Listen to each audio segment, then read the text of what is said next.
Меня зовут Александр Шостакович, директор учреждения некоммерческого негосударственного Сейбай. Мы занимаемся как раз популяризацией белорусского языка и все с этим связанное. И вот сейчас как раз занимаемся проектом, который называется «Мова профессии», и частью этого проекта у нас был как раз этап по сбору голосов белорусов. Ну, дальше уже, все. В принципе, я представился, да? Дальше уже потом продолжим. Спасибо. Как будем выстраивать? Просто давайте беседовать, да? Да, я думаю, да, нам, значит, когда Нарт рассказал то, что он с вами переписывался, нам стал очень интересен ваш опыт, и потому что на самом деле опытов, не так много, есть страны, которые, смогли преодолеть эти сложности, успешно, там Израиль, Баски, Уэльс. И вот но там есть, наверное, свой менталитет, свои особенности. Вот нам интересен был опыт постсоветского пространства, где также сталкиваются с такими проблемами, как мы, и метод преодоления и каким путем идут наши страны, которые постсоветского пространства. Нам это очень интересно, ваш опыт.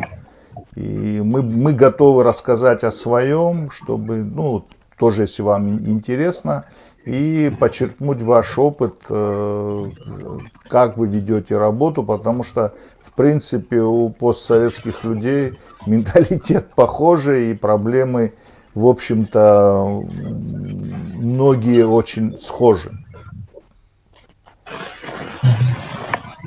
Хорошо. Я думаю, что у нас есть что-то похожее в ситуации с языками, но есть и что-то, что отличается.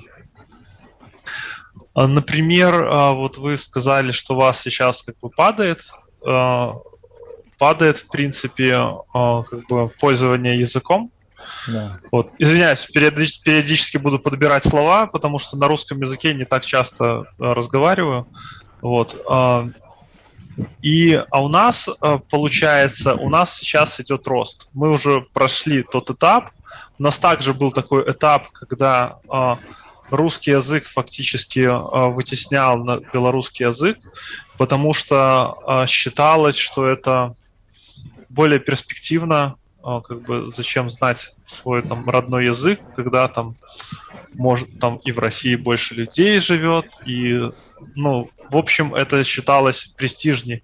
Именно потому, что как раз-таки из деревень люди приезжали, поступали в университеты, а потом их засмеивали за их акцент, за еще что-то. Но это было уже это было давно. Сейчас как раз-таки идет, наоборот, популяризация белорусского языка как какого-то элитного, как языка с хорошей репутацией, скажем так. Люди все больше хотят узнавать свою культуру, все больше себя чувствуют какими-то самобытными. А язык — это какая-то такая идентификация.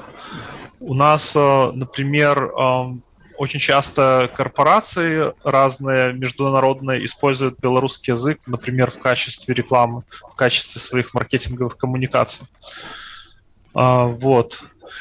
И что еще? Для меня это также важный момент, потому что сам я был причастен к белорусской культуре и ко всему такому, поэтому белорусский язык, он, я думаю, очень важный, менавіта для самой страны, Вот, и у нас есть как бы богатая история, и все это, ну, все это накладывается. Вот. Может быть, у вас какие-то, ну, еще специфические вопросы, У либо меня есть, просто... у меня есть вопрос по поводу самоидентификации и как так вышло, вот на ваш взгляд, что язык стал таким маркером самоидентификации, потому что этот вопрос, который мы сами себе задаем и пытаемся понять, почему у нас абхазский язык не является на данном этапе таким маркером. Что способствовало вот выводу белорусского языка из вот языка, на котором ну, как бы стесняешься говорить, в язык, на котором модно разговаривать? Как это вышло? В принципе, я думаю, все началось еще, когда развалился СССР, вот, и все как-то стали резко, ну, маленькой страной.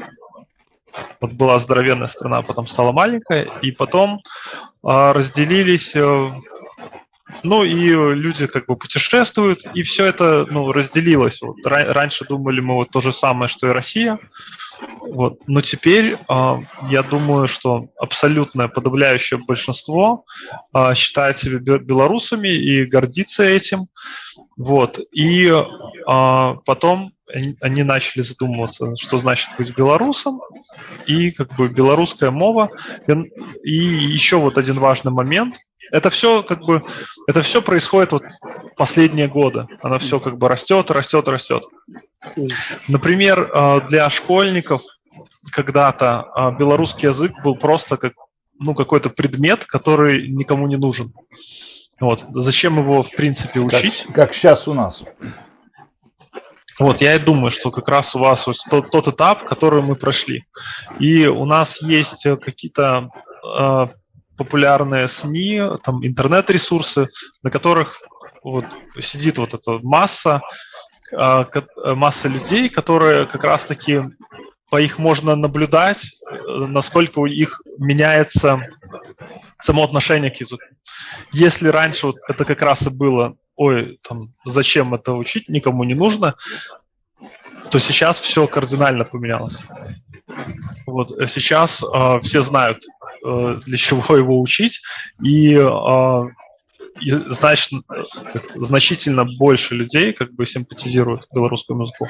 Но тут я не думаю, что я вам прямо могу ответить на все эти вопросы, почему этот этап поменялся. Потому что ну, очень много людей, в принципе, этим занимается, и нужно посмотреть как бы новую историю Беларуси, хотя бы просто там Википедию, и все события, что происходит, и тому подобное. Вот. Но у нас есть вещи, которые мешают росту популярности белорусского языка. Это, например, боязнь какая-то разговаривать и делать ошибки. Потому что у нас существует какой-то стереотип или какая-то привычка неправильная исправлять людей, которые разговаривают на белорусском. Например, человек решил что-то сказать на белорусском языке, и он сделал какую-то небольшую ошибку, и даже русскоязычный человек его захочет выправить, сказать: нет, ты это не так сказал, если уже разговариваешь, то разговаривай абсолютно правильно. Вот. И, например, вот с этим стереотипом мы также сражаемся, с этим каким-то предубеждением. Вот. Ну и еще много проблем. Скажите, пожалуйста, вот роль, вот как вы оцениваете, по вашим оценкам, роль общественных организаций, неправительственных, вот большая в том, чтобы возрождать язык, сделать его популярным, или все-таки государственные структуры больше этим занимаются в Беларуси? Как вам кажется? Ну, это такой вопрос сейчас, как бы тяжело на его ответить, вот, но в принципе оно всегда оно всегда идет от людей. Если люди думают, что это язык как бы никому не нужный, то они так и будут думать, что бы ни делать. Ну, чтобы мы не делали. Вот. Но если вот это общественное мнение и, ну, в принципе, много кто работает на это общественное мнение, чтобы, ну, просто фактически не то, что манипулируют общественным мнением, нет, а именно донести какую-то, ну, здравый смысл донести. Почему это нужно, для кого это нужно, почему люди разговаривают на белорусском языке, если большинство как бы разговаривает на, как бы, на русском. Вот. И вот так. И прямо сейчас у нас идет как раз-таки рост очень как бы существенный рост популярности белорусского языка. Однако к чему это приведет, мы еще не знаем, потому что это может также и прекратиться. Это все как бы очень непросто, и даже то, что мы сделали с Common Voice, когда собрали вот этих там 350 часов за 1,5 месяца, вот, на самом деле, может, даже за месяц. Это все также было организовано на очень высоком уровне, потому что, ну, этим занимаются и серьезные люди. В смысле, например, тут поучаствовали и научные работники Национальной академии наук. В этом поучаствовали люди, которые уже раньше также делали какие-то попытки вникнуть в Common Voice. Также этим занимаются айтишники, которые ну, там, на уровне там, IT-директоров, которые занимаются там, распознаванием речи для русского языка, например. Также очень много людей, много лингвистов этим занималось. Вот. И также пиар. Пиар очень важный был, и вот само донесение до людей, что это и для чего это нужно, так само было важно. И, конечно, наверное, но больше всего это сами люди, которым,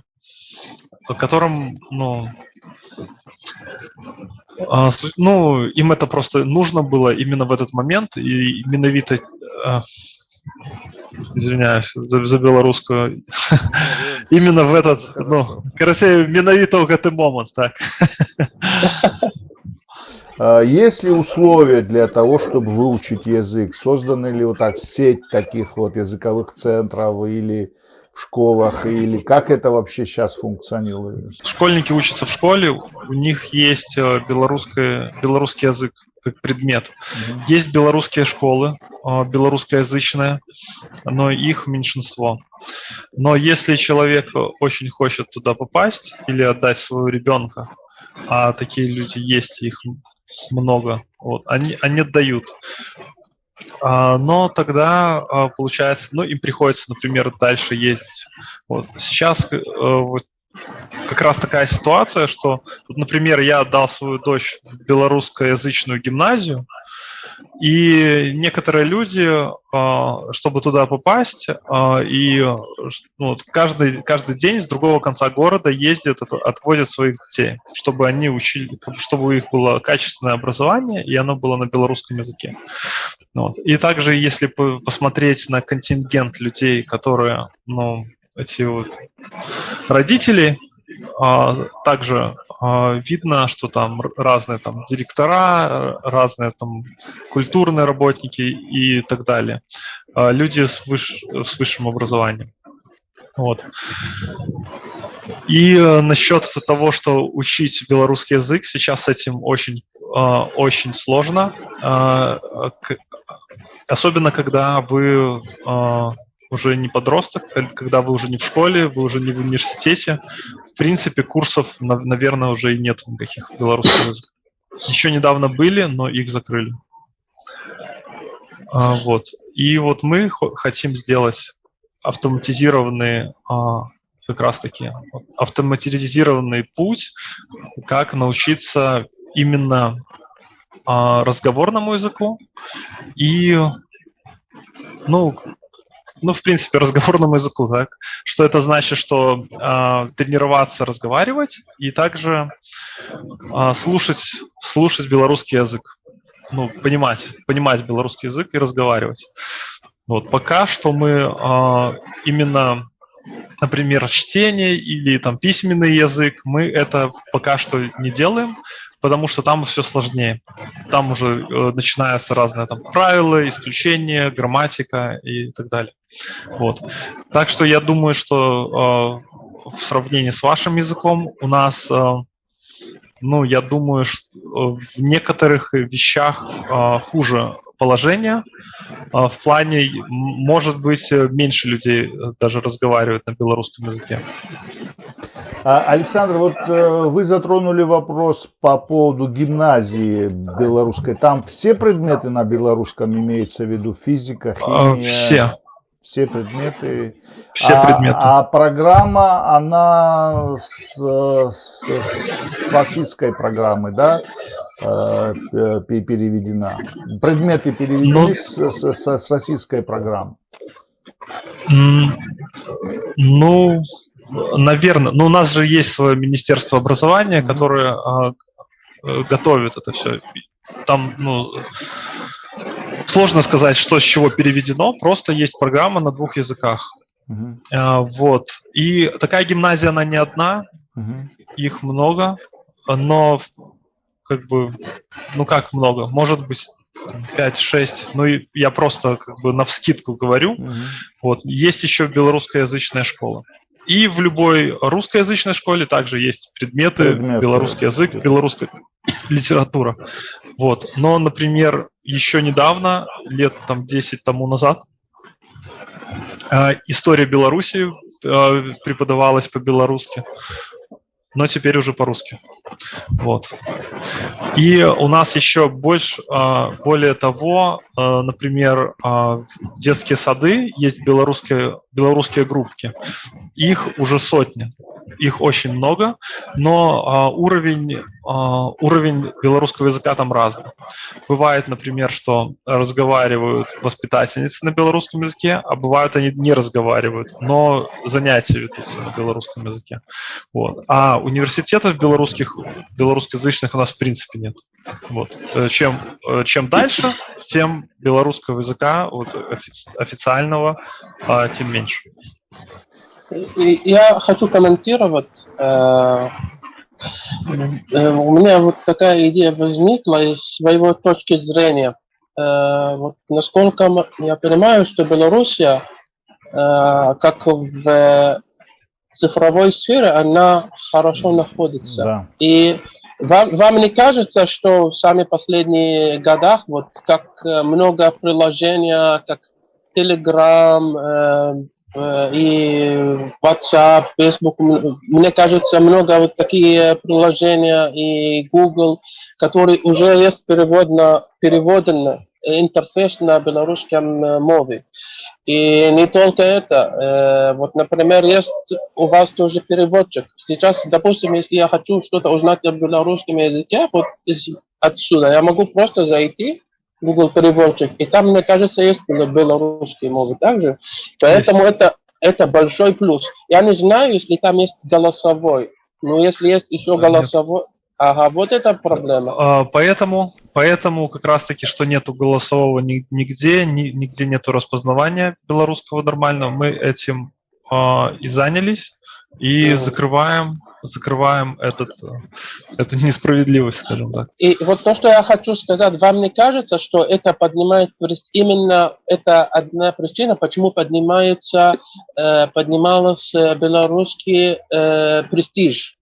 Вот. Люди перестали стесняться, потому что человек может пользоваться новой технологией, может зайти на приложение и прямо на белорусском языке, все интерфейс, вся, он как привыкает себя, как будто он находится дома. Вот он пользуется технологией, и он не чувствует себя, как будто она чужая технология. Это психологически, мне кажется, это тоже влияет на... или как вам кажется? Я согласен. Это также влияет, ну, как раз-таки на эту массу людей, вот, потому что есть люди, которые всегда знали, что такое белорусский язык, и зачем он нужен, скажем так. Вот. И были всегда люди, которые двигали вот этот прогресс, двигали все эти Google-переводчики, различные локализации. Ubuntu операционная система, мне кажется, еще там в 2006 или 2005 году у них уже была белорусская версия. Вот. В Microsoft продуктах есть, в Facebook есть белорусская версия. И вот все эти... И очень часто это какие-то небольшие объединения людей, которые решают, что вот они используют этот продукт, его нужно локализовать.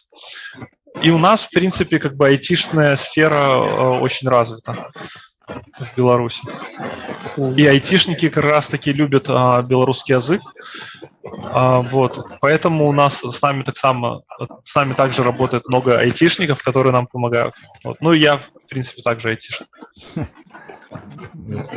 То есть здесь на самом деле и мы много наслышаны о парке новых технологий, да, в Беларуси, и понимаем, что, конечно, это тоже возникло не просто так, то есть, ну, есть талант, да, у многих белорусов, у молодежи особенно, да, чтобы реализовать себя в этом направлении.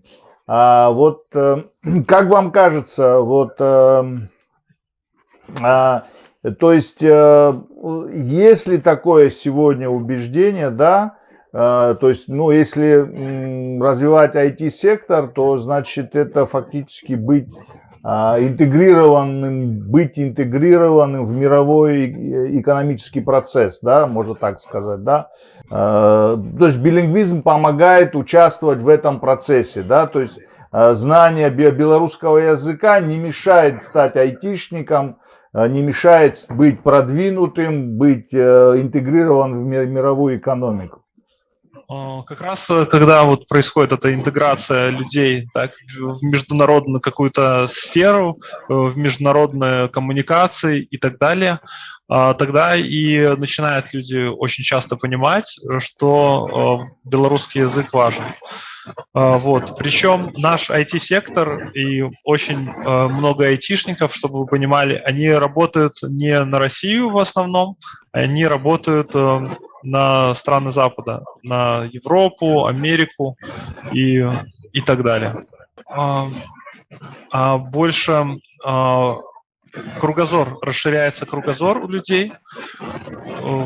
Когда айтишники, у них там есть деньги, они путешествуют в разные страны. Ну, в общем, каждый человек приходит к этому по-разному.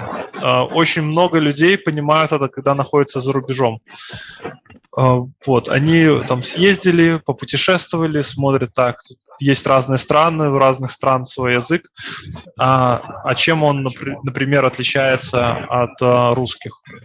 Когда вот он приехал, он видит, что характер отличается, а говорит он на русском языке. Например, там поляки по-польски, там немцы по-немецки и так далее, а белорус по-русски. Вот. И тут ну, начинается такое понимание, что ну, какой-то самоидентификации, нужда в самоидентификации. Вот. Потом у нас очень мощная, но мне кажется, белорусская культура, которая также, вот, кто увлекается именно культурой, музыкой белорусской, особенно, например, рок-музыкой, вот. Там очень много белорусского языка. Вот. И также люди, ну, люди культуры, в принципе, у них не возникает такого вопроса в принципе. Еще такой вопрос, Александр. Вот вы говорили о вашей организации CIB. Она вообще большая организация, крупная, и таких организаций много в Беларуси? Таких организаций, которые занимаются популяризацией белорусского языка, сейчас очень мало. Вот. У нас небольшая организация, но у нас очень много волонтеров, очень много людей, которые помогают. Вот. И, в принципе, это еще одна особенность, что людей, которые готовы сделать что-то для белорусского языка, их очень много, и они готовы сделать очень много за бесплатно, скажем, только для того, чтобы белорусский язык развивался.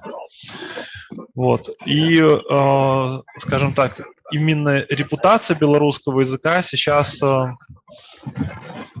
идеально, наверное, или как, ну, безупречно, вот, безупречная репутация. Поэтому вот люди делают очень много чего. Я думаю, для вашего языка то же самое.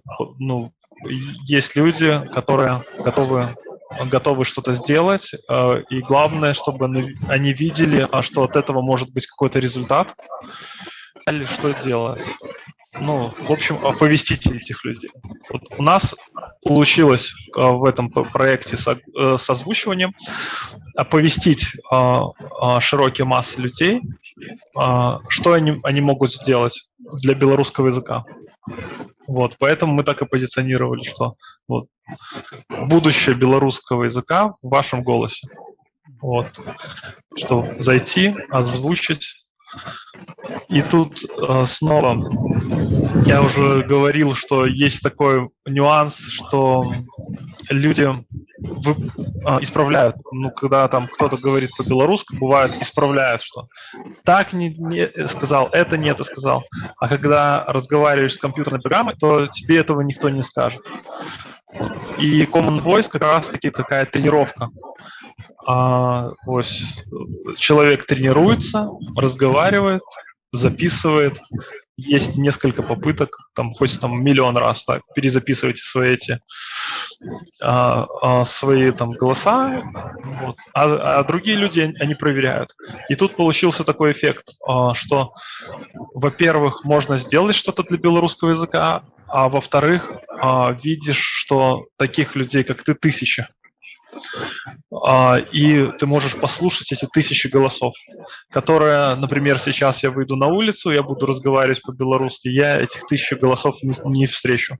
Я встречу за день, может, там, 2-3 человека, которые мне ответят по-белорусски, там, с 20-30. Вот.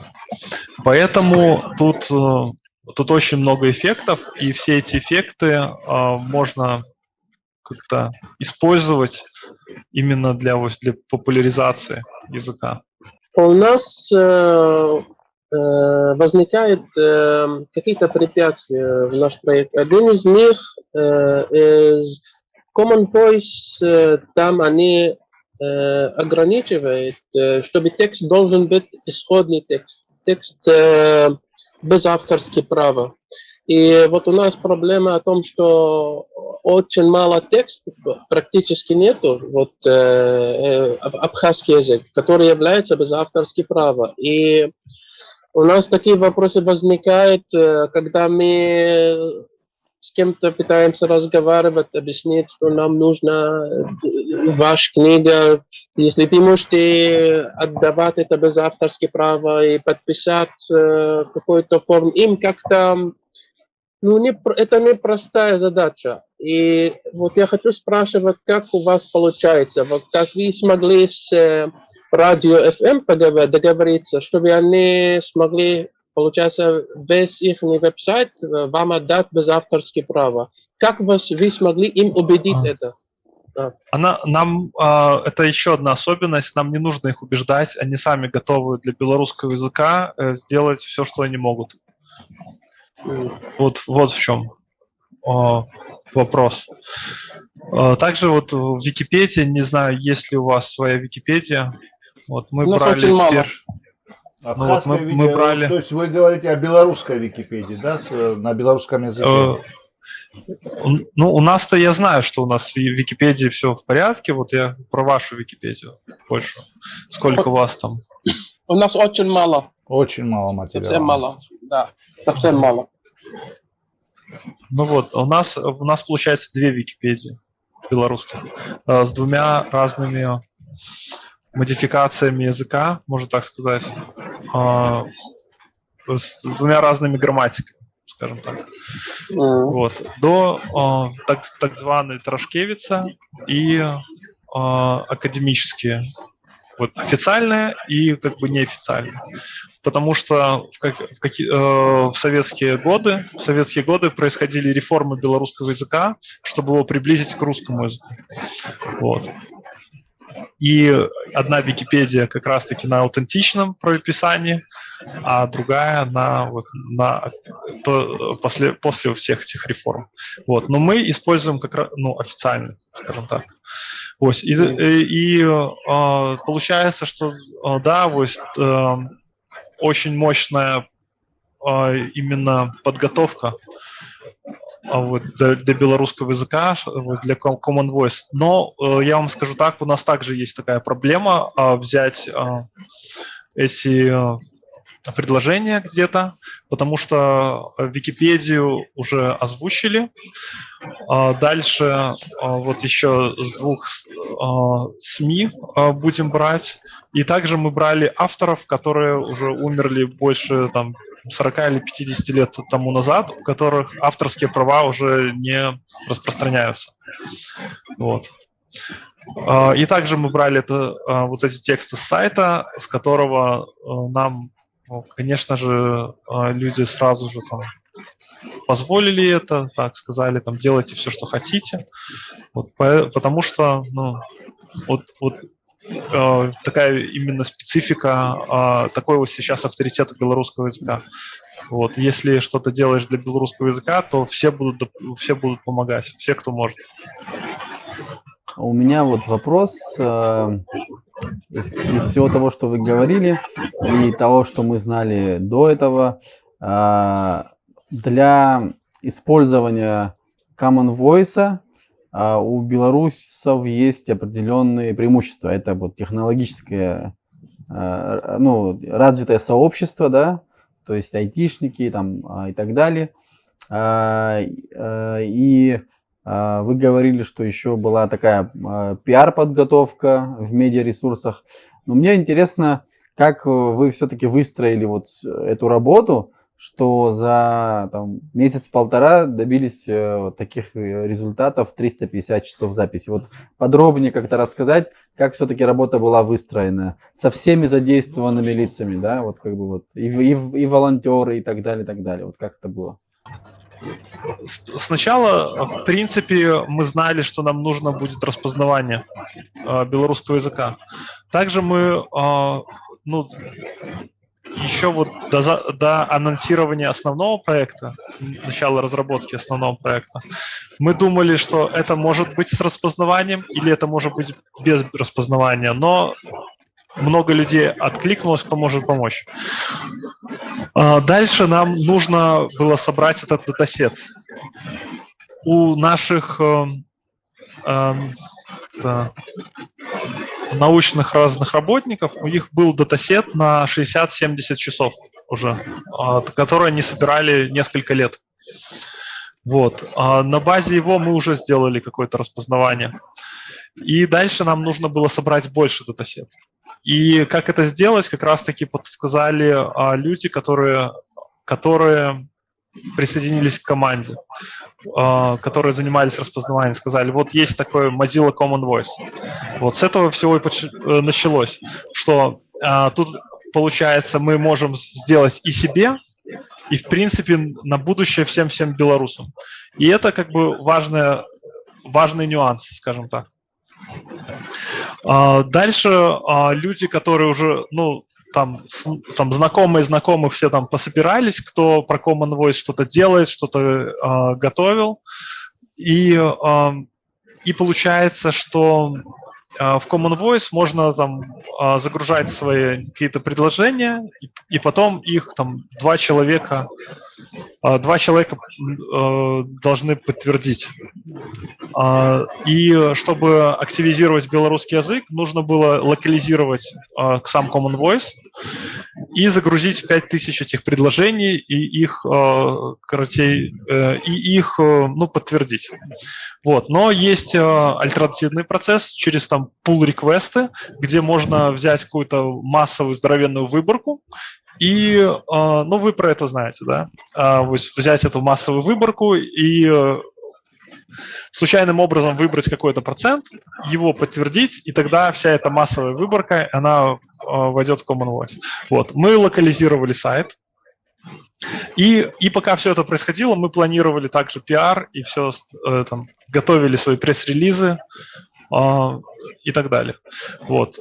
Значит, мы сделали выгрузку с Википедии, залили Википедию, и это было где-то еще месяц все это висело и ждало своего момента. Уже было в Common Voice, уже можно было озвучивать. Сами мы заходили, у нас команда там порядка 40 человек, уже сами заходили, экспериментировали, озвучивали, делали инструкции, и складывали этот пресс-релизы, договаривались со СМИ и так далее. И потом уже вырабатывали, самое главное, правильный посыл людям. Потому что, например, если посмотреть статью наших там этих науковцев, которые раньше собирали, какой их был посыл? Озвучьте нам, пожалуйста, чтобы мы собрали и у нас были эти данные. Вот. А мы сделали так, что сразу картинку, не веду, видели или не видели, картинка с интерфейса Common Voice, написанная там «Будучиня белорусской мовы в твоем голосе», и там написано нажмите на микрофон, чтобы начать запись. И человек сразу увидит. Дальше вместо 1000 инструкций у нас было только 3 пункта. Заходишь, озвучиваешь или прослушаешь. Все. Так же, как и Common Voice организовано. А дальше уже ниже мы уже если хотите, вот вам подробная инструкция, как и что. Вот. Это также важный нюанс, потому что мы приглашали людей, которые не обязательно лингвисты, не обязательно люди, которые просто всю свою жизнь на белорусском размовляют. Это все люди, которые симпатизируют белорусскому языку. Мы сразу же им говорили, что это просто. Зашел, озвучил, и сразу что? Благодаря этому сможет разные голосовые интерфейсы и так далее. Вот. И мы это все запустили в СМИ, причем в белорусскоязычные и не в белорусскоязычные. Пошла первая волна. Вот. Мы сделали сайт, специально запустили, чтобы смотреть за прогрессом, сколько там озвучивает. И с Инстаграмом поддержку.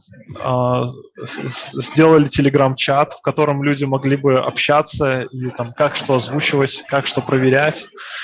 Вот. Сразу же начали говорить, кто топ. Все благодаря интерфейсам Mozilla Common Voice. Там сразу же видно, кто первые места занимает, кто не первые.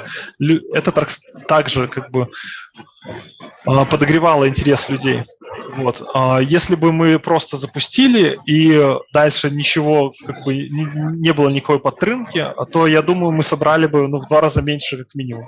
Вот. Но мы это подогревали интерес, говорили, вот это то, это все. И пока это все шло, мы сами, в принципе, также образовывались, как и что правильно делать в Common Voice, что лучше, что не лучше.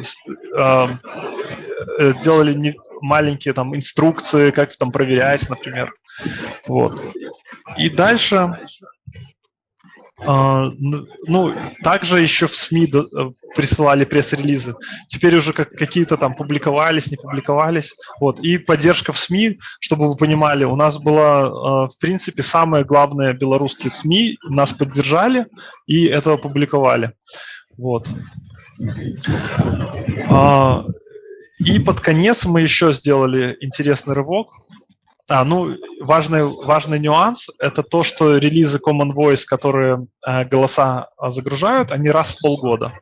Вот. И очень важный нюанс, чтобы вот мы прямо это назвали марафон озвучивания, так, марафон озвучивания, и какой-то, скажем так, определенный промежуток времени. Это не просто так, как в других языках, что там, ну, хотите, заходите, там, хотите, не заходите. А тут именно месяц, чтобы люди старались, озвучивали. Вот, люди заходили, и если поглядеть наши там топ-100, кто там что озвучивал, мы еще этот топ-100 вывели на свой сайт, то, например, больше всего за месяц, вот я смотрю у Элеоноры 7879 озвучила вот этих предложений, что, ну, очень много. Вот. И в проверках там может, 1030 там человек был один, который уже как бы стал не публичным, но 1030 предложений он сам проверил. Вот.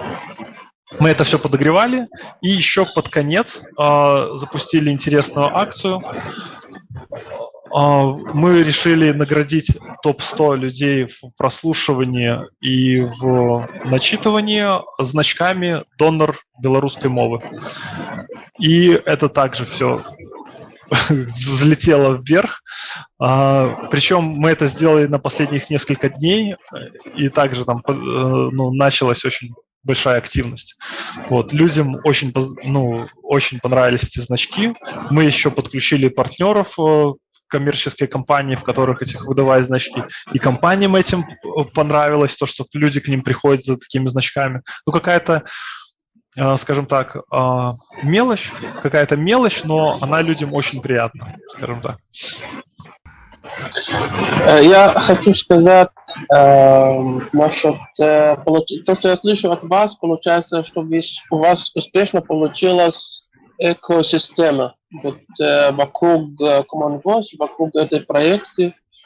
И действительно, если вы хотите что-то сказать для наших братья и сестры в Беларусь, вы можете на белорусском языке, с удовольствием я буду вас слышать, или какая-то посылка хотите послать.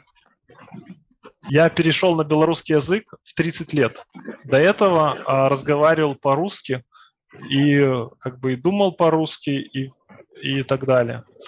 Вот. И у нас очень много людей, которые вот также переходят на белорусский язык. А потом своих детей также воспитывают на белорусском языке. И тогда уже как бы рождаются настоящие носители языка. Вот. Потому что, к сожалению, когда вот с рождения не разговариваешь на белорусском языке, все равно есть свои особенности, скажем так.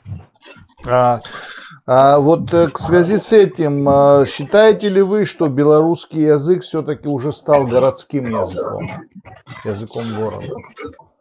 Он как раз-таки ушел с деревень и стал в городе.